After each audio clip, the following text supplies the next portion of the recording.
इस शक्ति को जागृत करना है। इसीलिए कह रहे हैं तुम्हें शास्त्र 100 बार समझा रहे, गुरु हजार बार समझा रहे, तुम्हारी समझ में नहीं आ रहा, क्योंकि तुमने अपनी शक्ति का नाश कर दिया है। इसी मंत्र से शक्ति जागृत होती है, नाम जप से शक्ति जागृत होती है। ये महाशक्ति जब जागृत होती है तो पूर्ण ज्ञान उसके अंदर जागृत हो जाता। ज्ञान शक्ति जब आराधना की जाती है तो ज्ञान शक्ति, वैराग्य शक्ति, भक्ति रूपी शक्ति, प्रेम शक्ति, ये शक्ति ही है, सब रूपों में जागृत होती है। आज तक बिना इस शक्ति को जागृत किए कोई कहीं भी सफल नहीं हुआ। बड़े बड़े शक्तिवान महात्मा हैं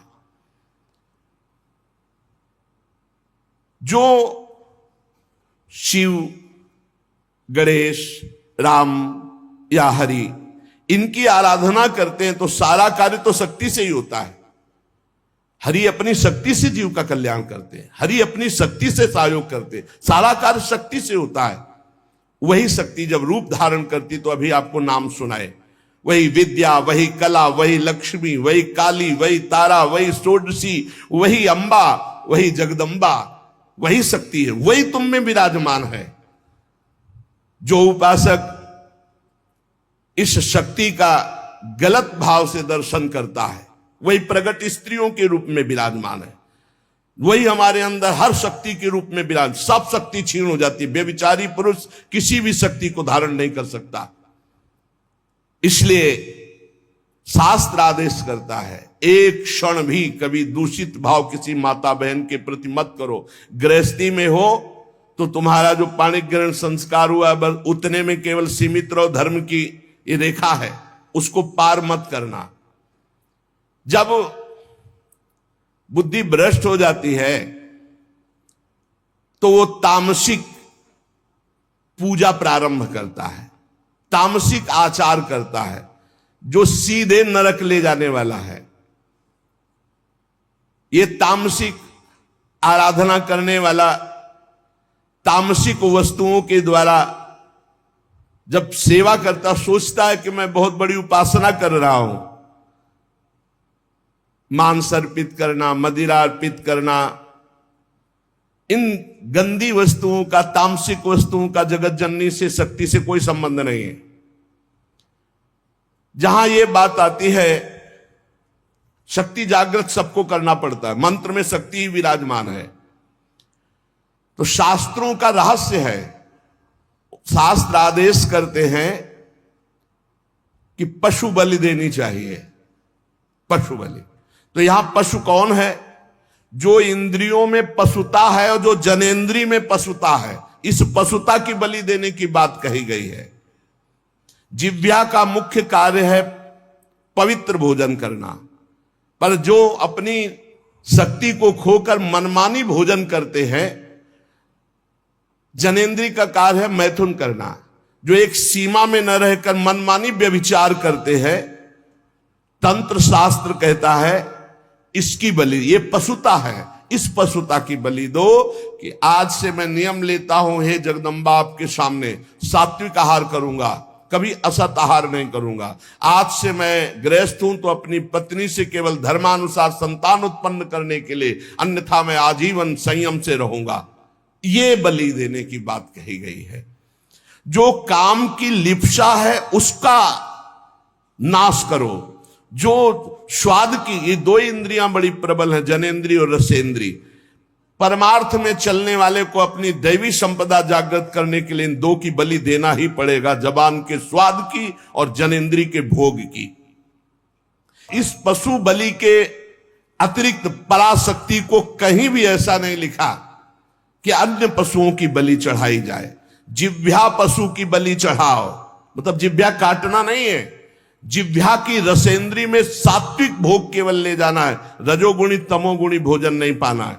और ये जो अज्ञानी जन नहीं जानते हैं, ये भोले भाले पशुओं की बलि करते हैं और सोचते हैं कि मां प्रसन्न हो जाएगी, शक्ति जागृत हो जाएगी। और जो जनेंद्री को संयम में रखता है, समस्त चराचर जगत की जितनी भी स्त्रियां हैं सबको जगदम्बा का स्वरूप मानता है, भगवती की शक्ति उसके अंदर जागृत हो जाती है। विद्या तव देवी भेदा स्त्रिया समस्ता सकला जगत्सु। जितनी विद्याएं भेद से सब हे जगदम्बा आप ही हैं, और जितनी माताएं हैं वो सब छोटी बड़ी सब हे जगदम्बा आप ही हैं। जो गृहस्थाश्रम का व्रत धारण किए एवं पितृ ऋण से मुक्त होने के लिए केवल संतान उत्पत्ति के लिए अपनी पत्नी से सहवास करते हैं और निरंतर भगवत भजन करते हुए संयम से चलते हैं, उनको भी ब्रह्मचारी ही कहते हैं, उपासक ही कहते हैं। अन्यथा जगन माता की तरफ यदि काम दृष्टि से देखा तो वो संहार शक्ति भी है, तुम्हारे अंदर की साधना दैवी संपदा सबका नाश हो जाएगा। किसी भी माता बहन की तरफ काम दे, वो तुम्हारी भोग्य वस्तु नहीं है। अगर असावधानी की तो आपकी आंतरिक शक्तियां आपको छोड़ देंगी, फिर आप पतित हो जाएंगे। ये मोक्षदायिनी शक्ति है यदि सही भाव से चला जाए। उपासक इस मार्ग में, भगवत मार्ग में बलिदान जरूर देना होता है, बलि देनी ही होती है। बहुत सावधानी से सुनना। यहां अपने भोग वासना की बलि देनी होती है। जो भोगों में फंसा हुआ है उस वृत्ति की बलि देनी होती है। ये मां के नाम पर मां की ही संतान और उसका गला काट करके, ऐसी बलिदान की कहीं शास्त्रों में आज्ञा नहीं की गई। मां को हर संतान अपनी उतनी ही प्यारी होती, चाहे वो मूर्ख क्यों ना हो। तो जगन माता जगदम्बा दिव्य शक्ति, इनके बिना तो कुछ है ही नहीं। त्याग शक्ति, वैराग्य शक्ति, ज्ञान शक्ति, भक्ति शक्ति, प्रेम शक्ति, यही सब स्वरूपों में प्रकाशित है। जो मूर्ख मां के प्यारे बच्चे की मां के सामने बलि चढ़ाता है, मां उसके धन जन बुद्धि बल ऐश्वर्य सत्ता इस सब का नाश कर देती है। ध्यान देना, ये जो मुर्गा मुर्गी बकरा बकरी माता के सामने चढ़ाते हैं कि हाँ मां प्रसन्न हो जाएगी, दीनहीन दुखी उस पशु को जो कुछ नहीं कर सकता है, तुम मां की कृपा प्राप्त करने के लिए मां के सामने मां के बच्चे को मारकर, मां को वो खून चढ़ाकर तुम जानते हो मां प्रसन्न हो जाएगी। तो स्पष्ट लिखा है तुम्हारा सारा धन जन बुद्धि बल ऐश्वर्य सत्ता सबका नाश कर देगी वो मां, क्योंकि तुम उसके खिलाफ कार्य कर रहे हो। मां कब प्रसन्न होगी? जब तुम अपने धन बल से, बुद्धि बल से, शरीर बल से दूसरों को सुख पहुंचाओगे, क्योंकि दूसरे सब मां की संतान है। मां तुम्हें गोद में बैठा लेगी जब मां की आज्ञा के अनुसार चलोगे, और वही सब शक्तियों की स्वामिनी है, वो तुम्हारे अंदर शक्ति जागृत कर देगी। बलिदान करना है, निश्चित शास्त्रों में आज्ञा है बलि की, बलि चढ़ाना है, लेकिन काम की बलि चढ़ाना है, क्रोध की बलि चढ़ाना है, लोभ की बलि चढ़ाना है, असत्य की बलि, इंद्रिय विषय विलासिता इसकी बलि चढ़ाना है।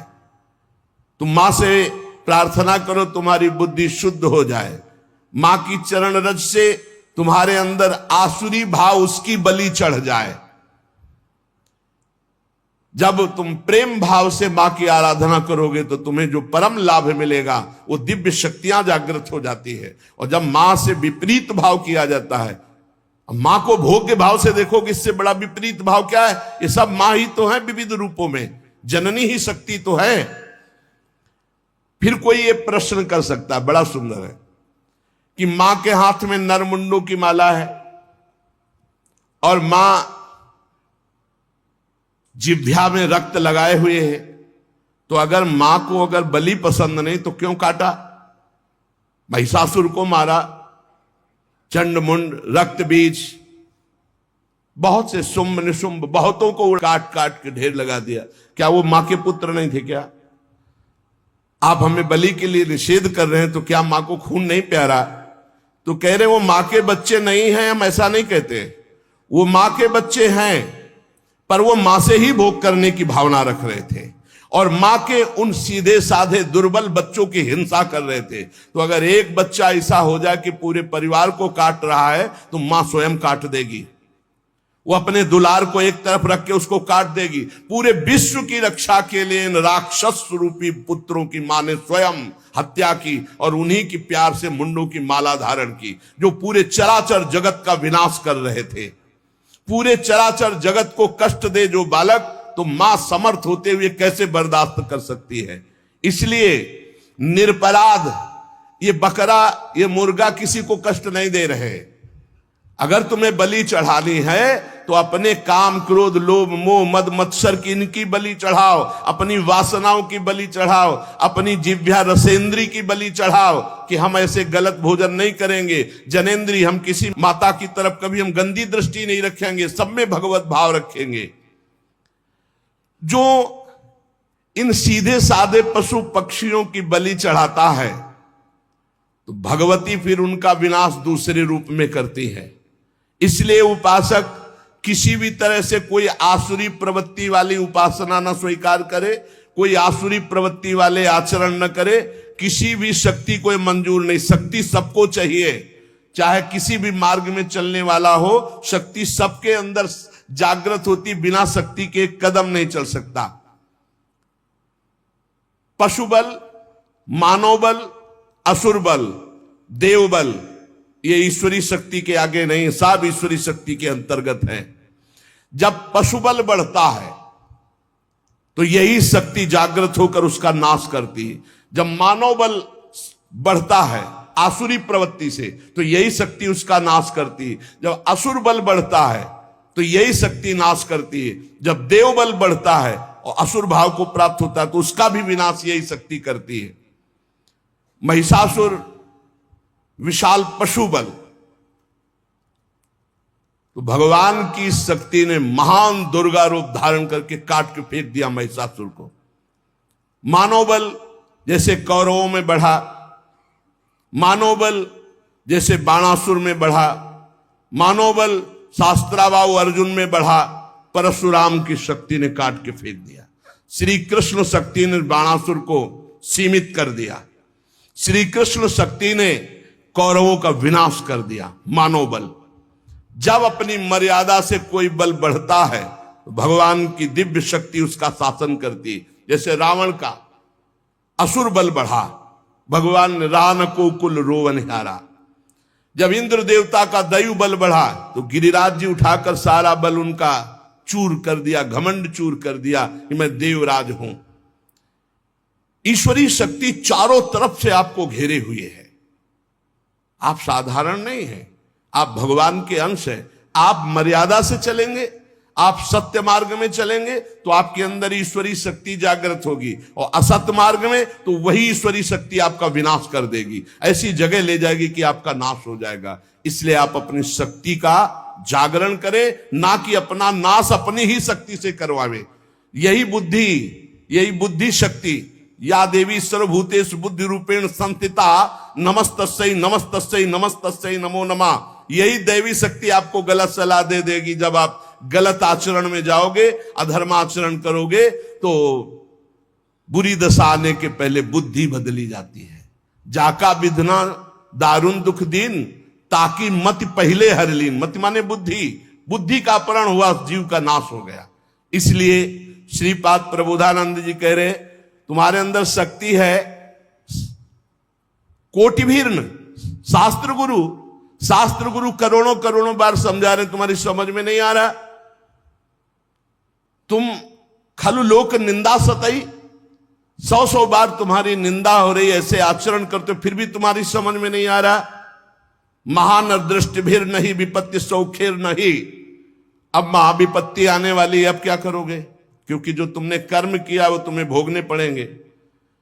पूर्व से अभी इसी जीवन में आप अपने जीवन को झांक करके देख लीजिए, आपके जीवन में क्या क्या हुआ है। आप खुद इस बात के गवाही हैं कि अगर वो केस खुल जाएं जो आपके जीवन में हुए हैं तो नरक, जेल, निंदा, इसके सिवा कुछ नहीं है। आज भगवान की कृपा हुई कि सबको ढक करके तुम्हें उत्तम मार्ग में चलाने के लिए भगवान अवसर मिल गया है। अब तो होश में हो जाओ। श्रीपाद कह रहे हैं, लेस मात्र कहीं भी सुख नहीं है, या धर्माचरण तुम्हें महान दुख प्रदान करेंगे। हाय हतभाग्य। फिर भी वो कामांध होकर दूसरी माताओं की तरफ भोग दृष्टि से देख रहा है। मनागपि नोत्सहे हतमनो युवत्याहृतम निरोधभूत मत ईदृशम किम वितासे वृंदाटवी। कैसे वृंदावन तुम्हारा कल्याण कर देगा, कैसे तुम्हारा वृंदावन रक्षा कर देगा यदि वृंदावन में माताओं बहनों के प्रति तुम काम दृष्टि रखोगे। हाय हाय, हजारों बार करोड़ों बार गुरु समझा रहे, शास्त्र समझा रहे, फिर भी तेरी समझ में नहीं आ रहा। और मैं स्वयं कह रहा हूं कि लेस मात्र सुख इसमें नहीं, श्रीपाद कह रहे, मैं स्वयं कह रहा हूं कि लेस मात्र इसमें सुख नहीं, फिर भी तू माताओं बहनों की तरफ काम दृष्टि, दोस्त दृष्टि, भोग दृष्टि रख रहा है। कैसे तुम्हें वृंदावन रक्षा करेगा, कैसे तुम्हारे वृंदावन हृदय में प्रेम प्रकाशित करेगा जब बार बार शास्त्र आज्ञा और गुरु आज्ञा का उल्लंघन कर रहे हो। जरी हरति स्वांतम हरिहरि युवत्यादि विषयो नरी नर्त्याक्रम्य त्वतिशिरसि माया भगवतः वरीवर्तीत्याशा चिरमिहितु वृंदावन वने न जाने राधाया कथम्यू चरी करती करुणया। हे हरि मेरी रक्षा करो, मेरी रक्षा करो। हरि ही रक्षा कर सकते हैं। हे हरि मेरी रक्षा करो। हे भगवान, आपकी माया मेरे सिर पर सवार होकर बार बार मुझे खींच रही है। ऐसा सबके हो रहा है। हे भगवान, ये आपकी विचित्र माया मेरी बुद्धि में सवार होकर, खोपड़ी में सवार होकर बार बार खींच रही है। मैं श्री वृंदावन धाम वास करता हूं, आशा रखता हूं इसी जन्म में भगवत प्राप्ति हो, पर क्या श्री जी की करुणा अब हमारे ऊपर नहीं हो रही जो हमारी बुद्धि माया खींच रही है। हे वृंदावन धाम, हे हरि, हे किशोरी जो करुणा करो, ऐसी कृपा कर दो कि मेरी बुद्धि, सबसे ज्यादा आक्रमण इसी का होता है। द्वितीय आक्रमण कंचन का, और तृतीय आखिरी आक्रमण होता है नाम हो जाए, कीर्ति हो जाए। इन तीन से जो बचा ले जाए वो भगवत प्राप्ति। कैसे बचे, अब उपाय बता रहे। राधा कीर्ति सुधा रसेन रसना रात्रिं दिवं पूर्यताम श्री वृंदा विपिने तदीय पदयो कैंकर्य में वार्थताम। रात दिन प्रियाजू का नाम जप करो, राधा राधा राधा। रात दिन रसना से श्री स्वामिनी जी के पदों का गायन करो, उनकी कीर्ति उसमें विराजमान है। सुंदर सुंदर पद है चतुरासी जी के। अर्थों की तरफ मत जाओ, अर्थ तो स्वयं प्रकाशित होगा। एक बार श्री सदगुरुदेव भगवान से वाणी जी के अर्थ के विषय में चर्चा की तो उन्होंने कहा, जब तक साधक का पुरुष भाव है तब तक ज्यादा अर्थ पर ध्यान नहीं देना चाहिए। वाणी जी का गायन वनिता पुरुष भाव मिट जाए तब सेवे ललितादिक के भाई। चतुरासी जी महान सिद्ध औषधि है। काम वेदना को शांत करने के लिए अग्नि के समान है। संसार समुद्र से पार होने के लिए चतुरासी जी नौका के समान है। आराम से नाव में बैठ गए, खेवैया हरिवंश चंद्र जी में पार कर दिया। भवजल निधि को नाव और काम पावक को पानी। और इतना ही नहीं, प्रेम भक्ति को मूल, मोद मंगल सुखदानी। बड़ा आनंद हर समय बना रहेगा। एक बार 24 घंटे में चतुरासी जी का पाठ कर लिया, 84 लाख योनियों में नहीं जाओगे। जब तक जियो रोज चतुरासी जी का पाठ करो तो छुट्टी 84 भ्रमंते निरखै जुगल किशोर, भगवत साक्षात्कार करा देगी चतुरासी जी। काम को जड़ से शांत कर देगी चतुरासी जी। चिंता मत करो, भव समुद्र से पार हो जाओगे और नौ निभृत निकुंज में सहचरी भाव की प्राप्ति हो जाएगी आपको। ये चतुरासी जी सहचरी भाव, सखी भाव की निश्चित प्राप्ति करा देती। जब आप अपने को सखी देखेंगे तो कहां काम, कहां क्रोध, कहां लोभ, कहां मोह, कहां मद। ये तो पुरुष भाव में देह, जब स्त्री भाव पुरुष भाव होता है तब काम विकार जागृत होता है। तो इसको कैसे नष्ट करें? बोले राधा कीर्ति सुधा रसेन रसना रात्रिं दिवं पूर्यताम रात दिन राधा राधा रटो और चतुरासी जी का गायन करो, क्योंकि राधा कीर्ति से भरी हुई श्रीमद चतुरासी जी, 42 लीला, स्फुटवाणी, केलिमाल, ये सब महारस ग्रंथ हैं। श्री वृंदा विपिने तदीय पदयो कैंकर्य में वार्थताम। तदीय पदयो कैंकर्य, सदैव अंदर से भाव करो मैं प्रियाजू की सखी हूं, मैं प्रियाजू की दासी। ये तो वर्दी है ऊपर की, पोशाक है पुरुष भाव, आप पुरुष नहीं हो, सच्चिदानंद प्रभु के अंश हो। और उस अंश में जब भाव किया गया तो सहचरी भाव का स्वरूप, किशोरी मात्मानम किमि सुकुमार कलये, अपनी आत्मा को किशोरी के स्वरूप में चिंतन किया गया तो किशोरी स्वरूप हो गए। ये जो निज मंत्र है, ये जो चतुरासी जी है, ये जो उपासना का भाव है, ये आपको सहचरी भाव सहज में प्रदान कर देगा। आपको ज्यादा अटकल लगाने की जरूरत नहीं, बस साधन में लगे रहिए। श्री वृंदा विपिने तदीय पदयो कैंकर में वार्थताम। अरे दिन में एक बार तो सोचो कि मैं कौन हूं। सोचते आप सब दिन में एक बार तो सोचिए कि मैं कौन हूं। मैं श्री जी की हूं, मैं श्री जी की सहचरी हूं, मैं श्री जी की दासी हूं। धैर्यम स्वर्णमयी सितुर्नव वयो रूपा श्रिया हार्यताम। स्वर्णमयी जिनकी अंग कांति है वो मेरी प्राणेश्वरी श्री किशोरी जू। 9 वयस अवस्था है, मुकुलित वय 9 किशोर, और हम उन्हीं के समीप सेवा सौंध लिए हुए वैसे ही रूप है। प्रियाजू का प्रतिबिंब स्वरूप सहचरियां हैं। एक सहचरी का सौंदर्य ऐसा है कि करोड़ लक्ष्मियों को आश्चर्यचकित कर दे। लक्ष्मी कोटि विलक्ष लक्षण लसल लीला किशोरी सतई राराध्यम ब्रजमंडलेति मधुरम राधाभिदानम। ऐसा सौंदर्य श्री स्वामिनी जी की सखियों का, तो वो हमारा स्वरूप है, वही हमारी आत्मा है। जहां वो सहचरी वपु से अपनी स्वामिनी जी को नजदीक देखता है तो बोले प्रेमाश्रुत पुलकादि भाव विभव व्यक्त्या जगत तार्यताम। बाहर से पुरुष या स्त्री शरीर है, अंदर से अपने को अपनी स्वामिनी जी के समीप भाव दे से जहां देखा तो प्रेमाश्रुत पुलकादि भाव विभवैर, दिव्य भाव, अशुभ प्रवाह चल रहा है। आंखों के सामने प्रिया प्रीतम है, आंखों से अश्रु बह रहा है। गदगद सुर नैना सजल दंपति रस रहे भीन, ईगत वृंदा विपिन में फिरे प्रेम तल्लीन। श्रीपाद कह रहे जगत तार्यताम।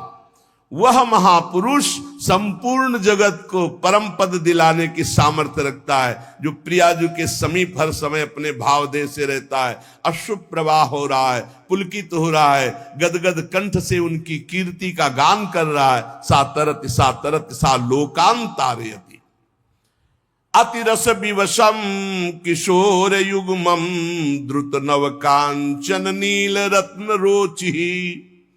सुई मलवर भाव मूर्ति वृंदा विपिन निकुंज गृहोदरे चकास्ति। पर यह भाव अनन्यता से आता है, अपने इष्ट के अनन्य हो जाना, सर्वत्र अपने इष्ट को देखना और अपने इष्ट में अनन्य भाव आ जाना। इतना तो समझना यह है कि भगवान एक हैं, प्रभु एक हैं, दो नहीं। बोले हमारे तो प्रिया प्रीतम 2 हैं, ये भी एक ही है। रसोया परमानंद एक एव द्विधा सदा, एक ही परमानंद रस रूप धारण किया, प्रिया और प्रीतम का रूप। ये नवल किशोरी नवल किशोर, 2 तन, 1 प्राण, 1 मन, 1 रुचि, 1 स्वभाव, 1 तत्व, और 2 तन धारण किए हुए हैं। सत्य 2 नहीं होते, एक ही होता है। वो विभिन्न रूपों में प्रकाशित हो सकता है पर होता एक ही है। वो अलग अलग दिशा में, अलग अलग रूपों में, अलग अलग नामों में प्रकाशित हो गया। जैसे हमारे यहां हित तत्व ही वृंदावन, हित तत्व ही खगमृग पशु पंछी, हित तत्व ही लता वृक्ष औषधि, हित तत्व ही प्रिया प्रीतम, हित तत्व ही सहचरी। हित के सिवा, प्रेम के सिवा कुछ नहीं। प्रेम प्रिया प्रीतम, प्रेम वृंदावन, प्रेम लता पता खगमृग पशु पंछी रजरानी यमुना रसरानी, सब प्रेम, प्रेम तत्व के सिवा, ये सब प्रेम के नाम है। इस मार्ग में चलने वाले उपासक को स्थूल बुद्धि का त्याग करना होता है। स्थूल बुद्धि में क्या आता है? ये स्त्री है, पुरुष है, जड़ है, चैतन्य है, ये अच्छा है, बुरा है। सूक्ष्म बुद्धि क्या देखती? क्योंकि प्रेम सूक्ष्म तरम है। सूक्ष्म बुद्धि ना स्त्री देखती, ना पुरुष देखती, ना क्रिया देखती, वो सब के अंदर बैठे हुए प्रभु को देखती। सब में मेरे राधा वल्लभ लाल विराजमान, सर्वान वस्तुतया निरीक्ष परम स्वाराध्य बुद्धिर्मम। खास परमार्थ का साधक इस बात को जरूर स्वीकार करता है कि सब में मेरे प्रभु विराजमान है। इसलिए वो किसी की निंदा नहीं करता, किसी का खंडन नहीं करता, पर अपने इष्ट को सबसे श्रेष्ठ मानता है। ये हर उपासक को चाहिए। गुरु प्रदत्त इष्ट देव में सर्वोपरि भावना, किसी का खंडन नहीं, किसी को नीचा नहीं दिखाना, किसी की निंदा नहीं करना, पर इष्ट हमारा हमारे लिए सर्वोपरि है, ऐसा भाव। चाहे वो राम उपासक हो, शिव उपासक हो, कृष्ण उपासक हो, जगदम्बा उपासक, अपने इष्ट को सर्वोपरि मानना और किसी के भी इष्ट की निंदा ना करना और उसको नीचा ना दिखाना, अपने लिए अपने इष्ट को सर्वोपरि मानना। ये भावना इतनी जोर की होनी चाहिए कि अपने इष्ट के सिवा और कुछ रह ही न जाए पूरी सृष्टि में। उत्तम के बस असमन माही, सपने हूं आन पुरुष जग नाही। एक बार गोस्वामी तुलसीदास जी वृंदावन आए। प्रातःकालीन वेला अपनी नित्य दिनचर्या करके निकले दर्शन करने के लिए। तो श्रृंगार में जिन ठाकुरों के दर्शन किए तो सब में मुरली, मोर मुकुट, ललित त्रिभंगी, पार्श्व में श्री राधा किशोरी। प्रणाम किया, कहा कहा कहूं छवि आज की, भले बने हो नाथ। नाथ आप ही हो, मुझे पता है बहुत सुंदर हो, प्रियाजू के साथ विराजमान हो, पर महाराज मेरे मन में पूर्ति नहीं हो रही, दर्शन की पूर्ति नहीं हो रही। जो प्यास है वो मेरी तृप्ति नहीं हो रही। मैं देख रहा हूं सांवले सलोने आप मेरे ही प्रभु हो, गोरी प्रियाजू आप मेरे ही हो, मुझे कोई संशय नहीं है, पर ये रूप हमारी तृप्ति का कारण नहीं। देख लो इष्ट निष्ठा, जबकि जड़ चैतन्य को सबका बोध है, गोस्वामी जी को। प्रभु जब मैं आपके कर कमल में मुरली देखता हूं और मयूर पिछ मस्तक पर देखता हूं और सीधे खड़े होने की जगह 3 जगह से टेढ़े ललित त्रिभंगी देखता हूं, बड़ा सुंदर रूप है, मुझे तृप्ति नहीं। तुलसी मस्तक तब नवे जब धनुष बाण हो हाथ, साष्टांग दंडवत तो तब करूंगा जब ये मुरली की जगह सारंग धनुष हो और टेढ़े की जगह सीधे हो जाओ और राज मुकुट चक्रवर्ती सम्राट का धारण किए हुए। प्रभु मैं जानता हूं भले बने हो नाथ, मेरे ही नाथ हो, कोई अंतर नहीं, पर मैं साष्टांग दंडवत तभी करूंगा। जिस मंदिर में जाते हो वहीं प्रिया प्रीतम, तो वृंदावन है, यहाँ तो ढाक पात सब जगह राधा राधा राधा राधा, कृष्ण कृष्ण, ये तो प्रिया प्रीतम का महल है। तुलसीदास जी महाराज बड़ी एकाग्रता से विनय अंदर से किए।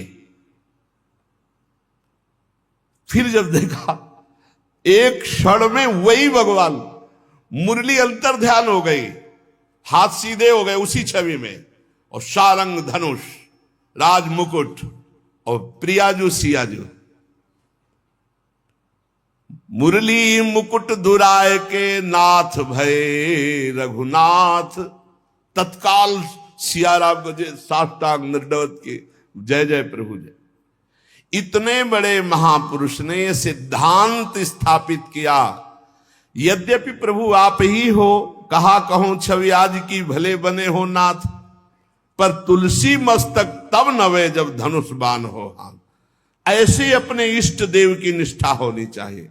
आप ही हो प्रभु, लेकिन नाथ हमारे हृदय को तृप्ति जब होगी जब हमारे रघुनाथ जी के रूप में आप दर्शन दो। ऐसे ही अपने एक प्रसंग आता है रसिक अनन्यमाल में,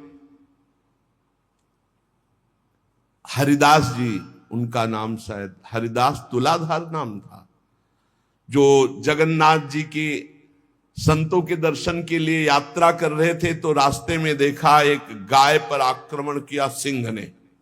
रसिकानंद में चरित्र है। उन्होंने तत्काल संकल्प किया, मन वचन कर्म से यदि मैं भगवान का भक्त हूं तो मैं अपने सामने एक गौ हिंसा नहीं देख सकता। तो उन्होंने सिंह को कहा कि प्रार्थना है, रुक जाइए आप। भजन के प्रताप से सिंह रुक गया। भजन का बहुत बड़ा बल होता है। और कहा मुझे खा लीजिए, लेकिन गाय को नहीं खाने देंगे हम, आप कृपा करो। मैं ये नहीं कहता कि आप अपना पेट ना भरो, मांसाई से पेट भरो, लेकिन मुझे खा लो। सिंह ऐसी दृष्टि से मानो देखा, उनके हृदय में आया कि अच्छा मैं बूढ़ा हूं, तुम्हारा पेट नहीं भरेगा, तो मेरे जवान लड़का, बस मुझे कुछ समय दीजिए, मैं लौट के जाता हूं, अपने पुत्र को साथ लेके आता हूं, वो हष्ट पुष्ट जवान है और मैं, दोनों को खा लेना, गाय मत खाओ।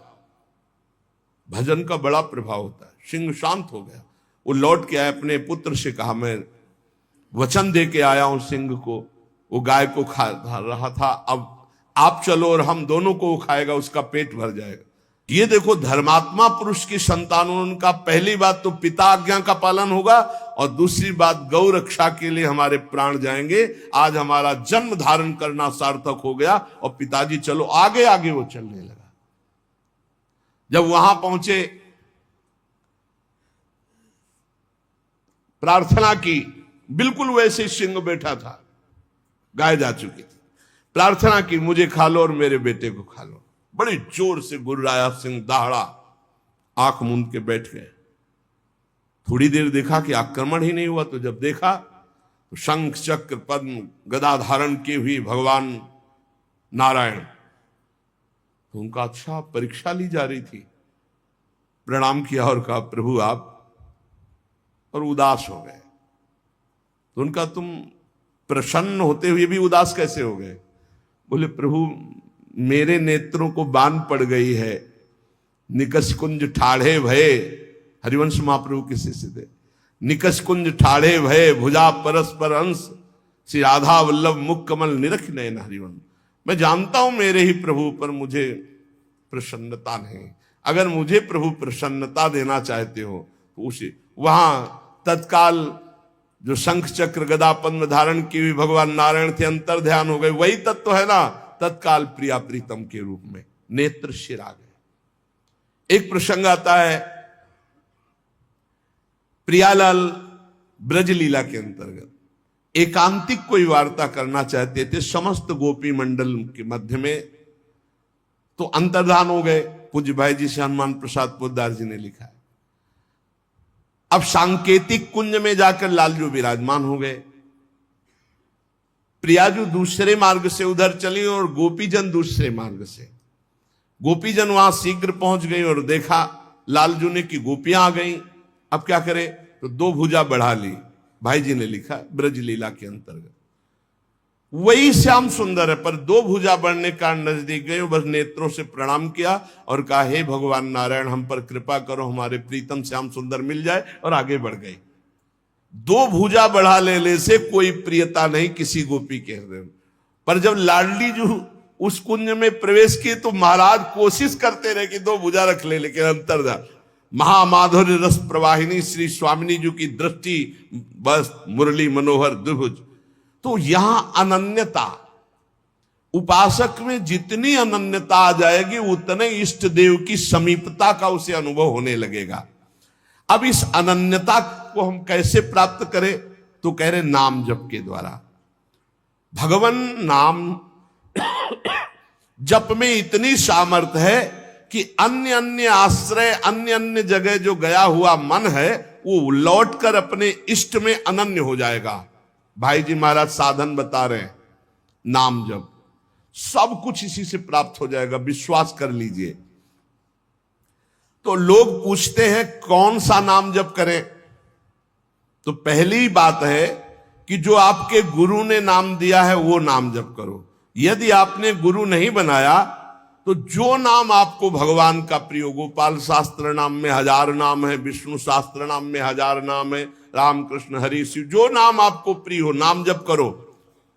वो आपको गुरु से मिला देगा, गुरु मंत्र दिलवा देंगे, वो आपको भगवत प्राप्ति का सब वही नाम करवा देगा। आप शुरू तो करो नाम जप करना। जिनको सौभाग्य से गुरु मिल गए हैं, अपने गुरु के द्वारा दिए हुए नाम पर आसक्त हो जाओ।